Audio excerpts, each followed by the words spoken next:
We are here live in a Trash Mouth Fantasy Football Podcast show. Commack Crush Cast show. Welcome, Dave, to the program. Thank you very much. Excited to be here. All right, let's get right into it, Dave. You started out 0-4 for the year. All of a sudden, you're 6-6, and you actually still have a shot for a playoff spot. How does the Commack Crush feel going into Week 13? Well, I must say that I feel very optimistic about being in this position. I didn't think I was going to be here to have a chance to make the playoffs after an 0-4 start. I've won 6 out of my last 8, and I'm excited. You just have to have an opportunity.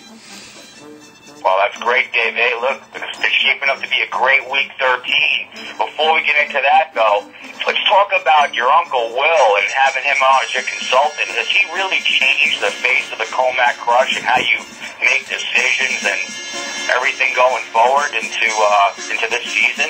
Tell me about the impact Will has had on your season. Well, I could definitely say he's definitely changed my mindset. I could have made a couple of trades this season early. He didn't think it was the best interest to do it. He gave me a good sounding board on roster moves. He definitely helped me win this past weekend, not starting Hansen. I kind of liked Hansen, but he talked me out of it, and it actually helped. So he's definitely been a very logical, patient person with me. We have some disagreements, but at the end of the day, he knows what I like and don't like, and we're definitely on the same page now in year 2. All right, we've definitely seen some successes, and there's a couple of times where I've tested you, the end zone freaks, as far as trades and whatnot, and you've definitely come through and not made some rash decisions, so I definitely think he's made some, he's helped you out a lot. Now, we're going to talk, speaking of questionable decisions, let's talk about some of your fellow GMs, especially in the East Division, making some roster moves that they're not even using. You want to elaborate on that and some of the questionable moves your fellow GMs have made over the course of this year? Well, I mean, I just think sometimes you have to be very smart with your roster moves. I think the Psychos, a couple of his moves, Julio Jones, Kevin Walter, Shianko. I mean, some of these moves over the course of the season are, I don't know, I just don't think they're very, very sound. And, Flip made a move for Kuhn, or Khan as he calls him. He's been up and down, but, hey, if you got to make a roster move, you got to be smart. And look, I haven't made some of the greatest roster moves over the last few years myself, so I have to be wary of what I do, but some of the moves that I have made a little bit up and down, but sometimes you have to roll the dice, and sometimes it doesn't work out. Okay, well listen, we got a Week 13 great matchup. We have a West Division title up for grabs.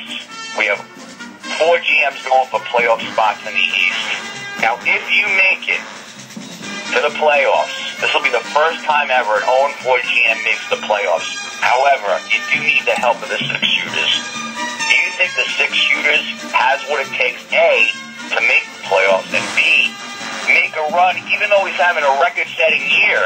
Are the wheels falling off the 6 shooters wagon at this time? I think the 6 shooters, he drafted a good team, but it's very clear that his team now is totally different of the barometer of what it was in the beginning of the season. You got Foster and Owen Daniels with a third-string quarterback leading your offense. You have an Adrian Peterson with a high ankle sprain. You have no Jay Cutler. You got Caleb Henney, who hasn't even made 6 starts in his career. No Macklin. Injuries are definitely playing a role. Sal has to find a way to get in because I need him to win for me to get in. So Sal has to pony up, get on the saddle, get on that horse, and beat the Psychos. He hasn't beaten them in 7 straight, the longest losing streak in his career versus one opponent. He's got to get it together because I feel that I can win, but I need Sal to win. I need help. All right, let's talk about the game within the game that nobody's talking about, but it's big. The 2 GMs who have not even sipped in the playoffs, Donald and Matt are actually playing for something. Matt actually could finish with the worst record of all time. What do you think about the game within the game on week 13? Yeah, I think it's one of those things where Matt has just had bad luck. I mean, everything that could go wrong did go wrong. He made a trade early to help his team, but the guy just can't get a win. He might just set the record of the longest winless streak in the history of the league, the worst record ever.